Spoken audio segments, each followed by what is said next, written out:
Yes? I fail to understand the problem. I had heard the Core systems had customs concerning modesty, but when training, such customs are not practical or efficient. I can see no fault in your reasoning. I do have bulkier clothes. Will this do? They suffice for training purposes. They belong to my mother. She was the one my father followed to war. She was a Jedi. I never knew her. There is no absence of presence when there was nothing there to begin with. I miss only that I never knew her at all, and what it was about her that caused my father to follow her to war. You may ask. Before entering Atris's service, yes, I carried a name, as all the children of the Echani do. It is not important. My title and rank is of consequence, not my name. I take value in Atris's service, not in myself. You may ask.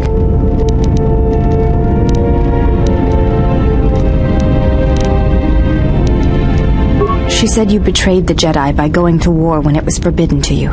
You turned on your masters, your teachings, and yourself.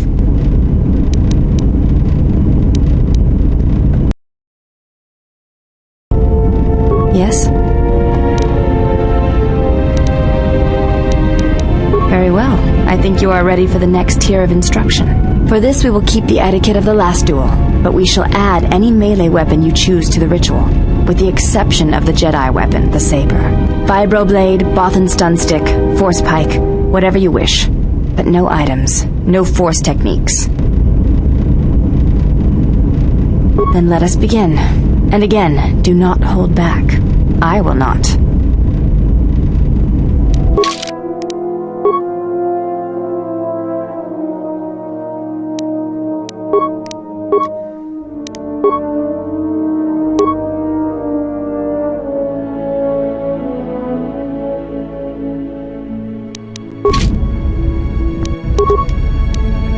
Defend yourself!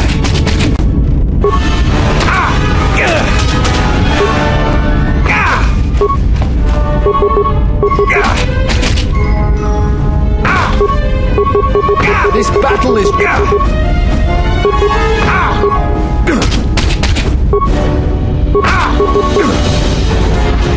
You fought well indeed. You have caught the principles of the style by watching and anticipating my movements. Yes? It does not seem to bother you.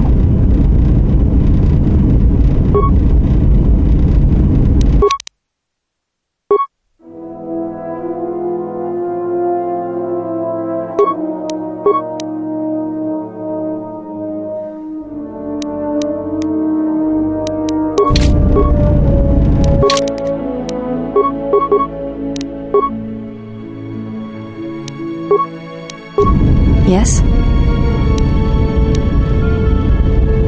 I fail to understand the problem. Will this do? This...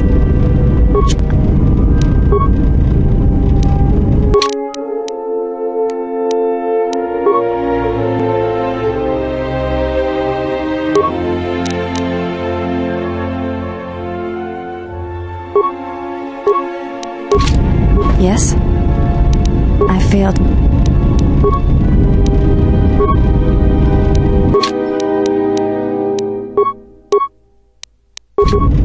Yes?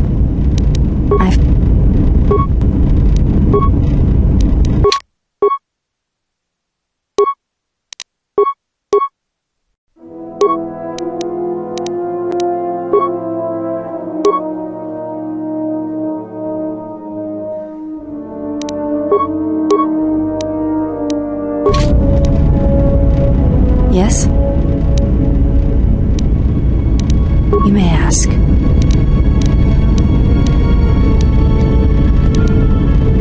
I do not wish...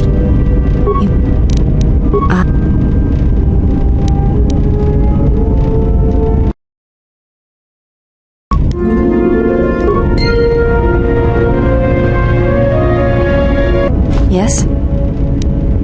think you are ready for the final tier I wish to teach. You have made much progress. For this you may use any melee weapon and any shields you possess, but nothing else. No Jedi saber, and no other items. We shall begin this final lesson then.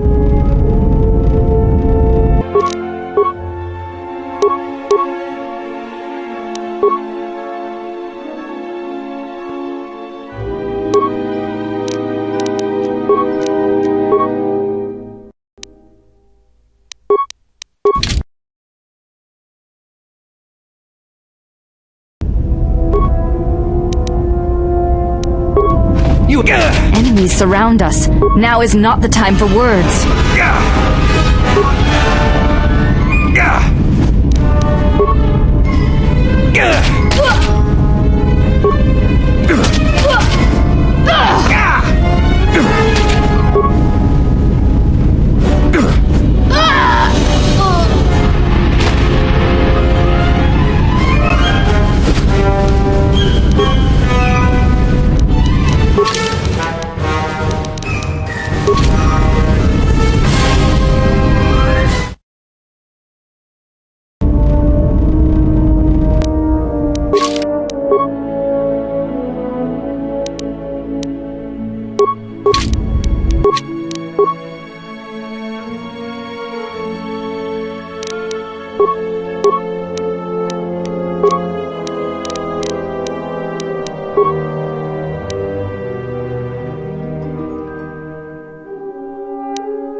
Was correct about you. You know war, its motions and currents.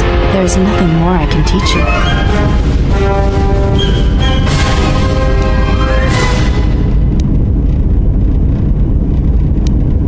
It is the way of the Echani to be able to read their opponents, to know where an opponent is going to strike before it connects, anticipate it, and then strike against them. Echani battles are fought several minutes in advance. In many ways, it is much like the game of Dejarik, played in the core systems. The most advanced among the Echani are able to predict the course of battles by months, and the most revered are said to be able to predict the path of wars. Only Revan ever demonstrated such skill in war, and even as he slaughtered us, the Echani still respected him. You are already doing it.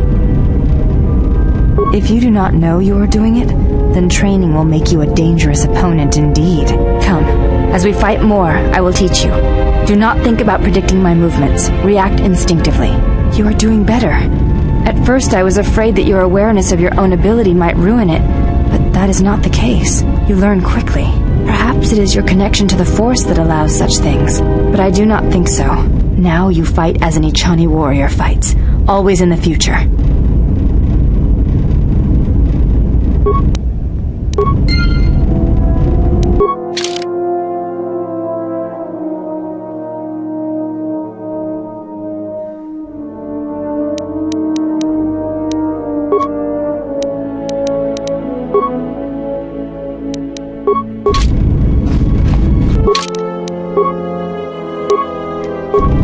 Yes?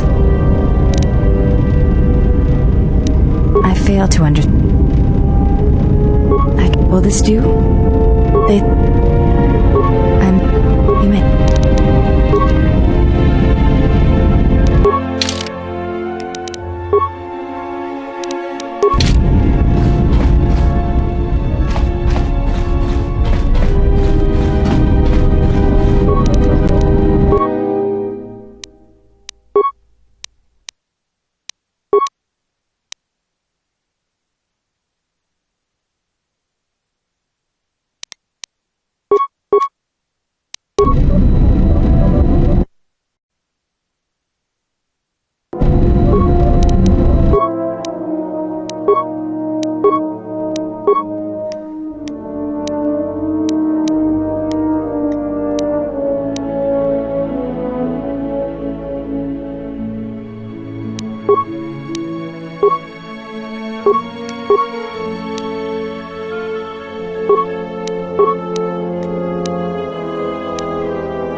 Malachor. I don't know if anyone else could understand. You getting philosophical on me? I'm here because you found me on Telos and I decided to come along for the ride. Not that I had much choice after we got going.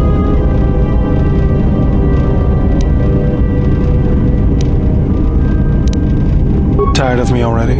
I was frustrated. Watching the Ithorians getting pushed around by Zerka, I thought I could make a difference, but it was taken away from me. Guess if one planet was good enough for me, why not the galaxy?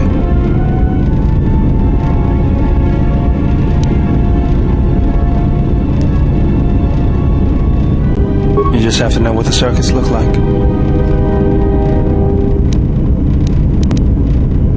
That's the way I see things. Traveling with you, I know there's something else in the universe, but I can't do anything about it anyways, so I'll leave it to you to take care of. Was this something you wanted me for?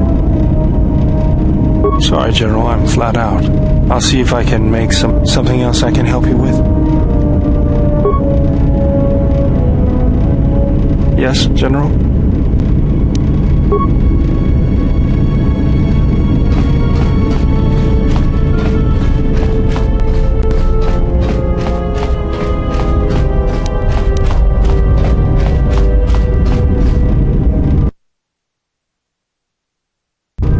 You have befriended the seer.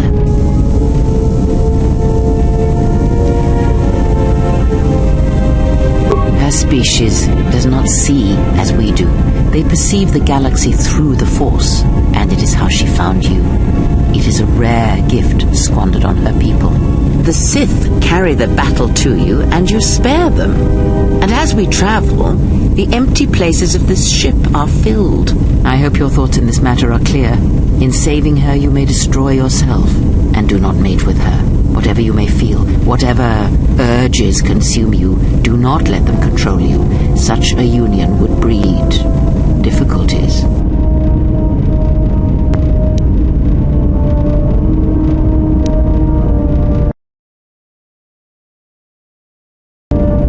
We shall see. I trust your exile has taught you restraint and discipline in the ways of the flesh. Like the servant of Atris, this one has other masters. Though blind, she has ties to darkness. Her presence here is a threat to us, to you. Do not underestimate her or her loyalty.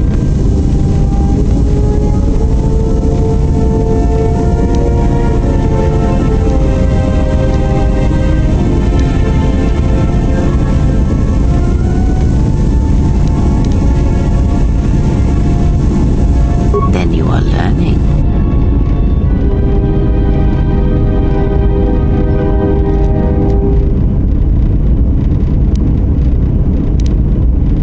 Did he? And what do you make of that?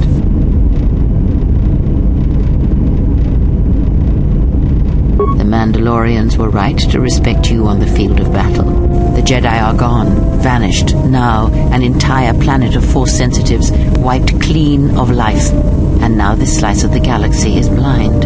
It is no coincidence. The two events are tied. I fear you are right. And I fear it may prove more than that. War is a hunger, and there are spirits in the galaxy whose hunger is never satisfied. But there is little to be done about it now. Watch the seer carefully. She may reveal more.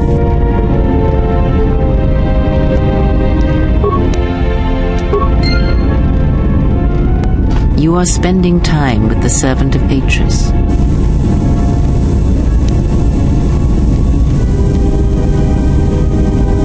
I knew her mother. She was a Jedi Knight, a master, named Aaron Kai.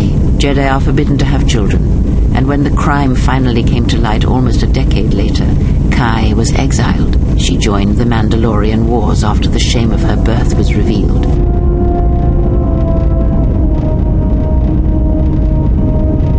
Revan welcomed her, and she was said to be a skilled warrior, beautiful and strong in the Force. The Force flows strongly in the blood of those born from Force sensitives. I doubt that Aaron was any different. If the servant of Atris is of her blood, then the potential lies within her. If you train her, if you teach her the ways of the Jedi, you will be asking her to break her oath to Atris. It would be best not to train her, and let the bloodline die with Telos.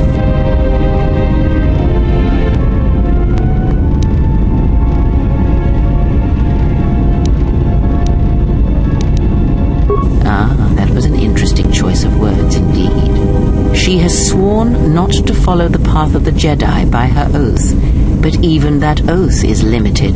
One does not need to be Jedi to learn the ways of the Force. I suspect it cares little for our codes and philosophies.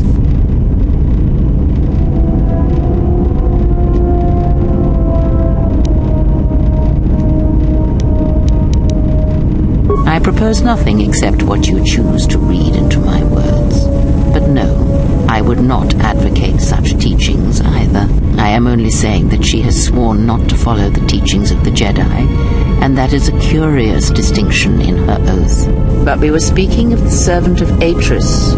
I would caution you to be careful of your interaction with her. She is not as tempered as you. Should she? By whose judgment should such truths be revealed?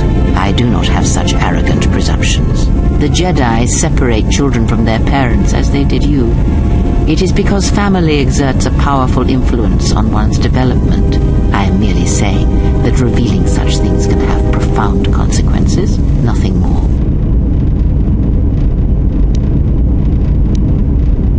You must train yourself first. The time will reveal itself. Yet if you persist as you have, building her trust, then you will be training her, whether you know it or not, until the choice is hers, not yours. Before you go, a word of caution. Spend time with her if you must, but recognize where your true loyalties lie, to the galaxy and yourself.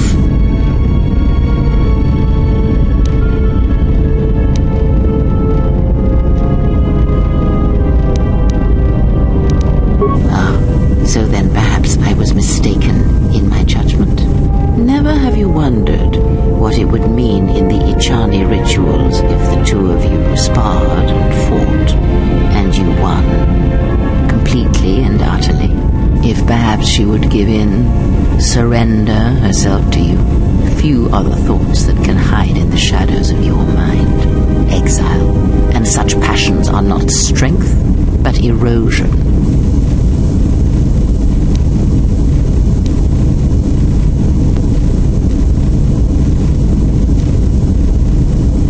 I cannot help but hear you at times, and such curious thoughts they are, not at all like a Jedi, but I shall keep such thoughts to myself, I think. And you should as well. Yes? Have you come with questions?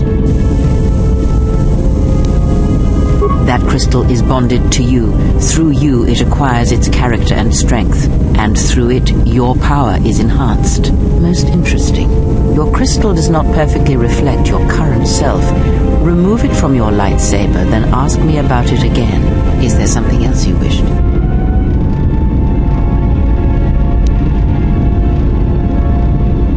She did nothing to your eyes that was not already there. She has forced this upon you, but such crude methods are the markings of the Sith. Close your eyes. Feel this ship around you. Listen to my words. Hear the sound of the Handmaidens training in the cargo hold, her hands cutting the air. The welding of the droid as it goes about its work.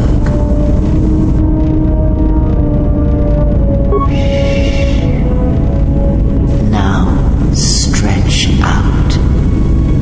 Hear the rumble of hyperspace, the hum of the hyperdrive. Ignore distractions and focus on my voice. The breathing of the blinded one as she meditates in the dark. Now, listen deeper past her breathing and listen. As my feet walk from the ashes of KotOR, I shall not fear, for in fear lies death, and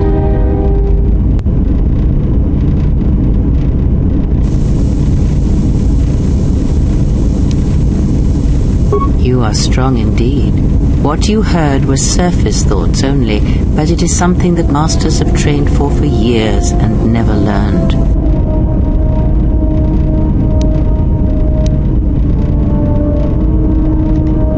That is not the real question you should ask.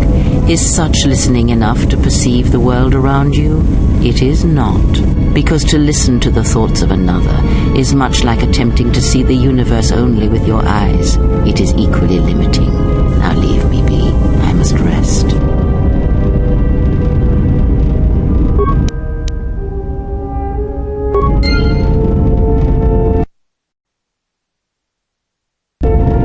Yes. Have you come with questions? That is something we will leave until we possess a lightsaber.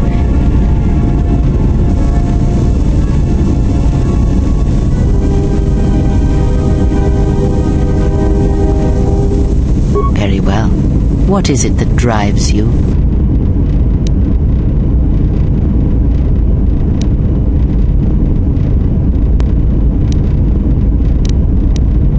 Very well. Of which did you wish instruction?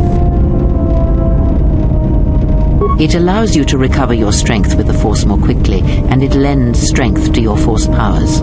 It has no other drawbacks. Such a form is a gift, preferred of the Jedi consulars, and effective in combats where you must fight only through the Force. Very well. What is it that drives you?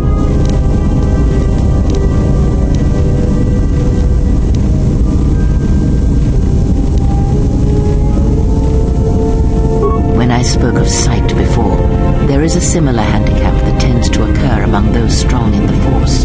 They neglect their skills. Some believe they no longer need them. The greatest wielders of the Force are those that maintain some grounding to the more physical realities of the universe.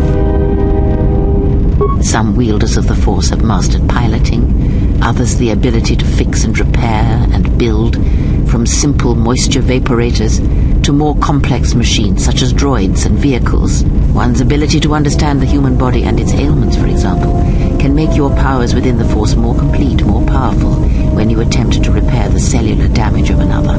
And others have mastered the more subtle work of politics, persuasion. Do not doubt that a galaxy may be conquered with words, a republic overthrown, and an empire made. When such skills are honed, one's abilities with the Force become that much stronger.